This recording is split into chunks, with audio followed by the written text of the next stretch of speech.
Driving licence ও fitness certificate প্রদানে ঘুষ লেনদেন সহ বিভিন্ন অনিয়মের অভিযোগ খতিয়ে দেখতে ঢাকার উত্তরাসহ ৩৫টি জেলায় বাংলাদেশ সড়ক পরিবহন কর্তৃপক্ষ বিআরটিএ অফিসে অভিযান পরিচালনা করেছে দুদক। চট্টগ্রাম নগরীর বালুছাড়ায় বিআরটিএর প্রধান কার্যালয়ে সকাল থেকে অভিযান চালায় দুদকের একটি টিম। এ সময় বিভিন্ন নথি পর্যালোচনা করা হয়। বরিশাল নগরীর বিআরটিএ অফিসে অভিযান চালানো হয়েছে। এ সময় সঞ্জীব কুমার দাস নামে এক দালালকে 2 মাসের কারাদণ্ড দেওয়া হয়েছে। গ্রাহক সেবায় হয়রানি সহ দালালের দৌরাত্ম্য এবং বিভিন্ন অনিয়মের অভিযোগে বাগেরহাটে অভিযান চালায় দুদক। এ সময় বেশ কিছু অসঙ্গতি শনাক্ত করেন অভিযানকারীরা। চুয়াডাঙ্গায় দুদকের একটি টিম অভিযান চালিয়েছে। 3 সদস্যের টিম অভিযান চালিয়েছে কুমিল্লায়। এছাড়া গাজীপুর, ঝালকাঠি, নীলফামারী, পাবনায় অভিযান চালানো হয়েছে।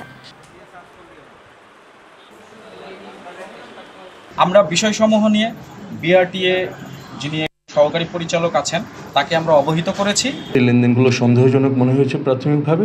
আমরা আরও কিছু তথ্য নেওয়ার চেষ্টা করছি যে এই লেনদেনগুলো আসলে কোথা থেকে আসছে। দালালের যে দৌরাত্ম্যটা আছে সেটা পেয়েছি।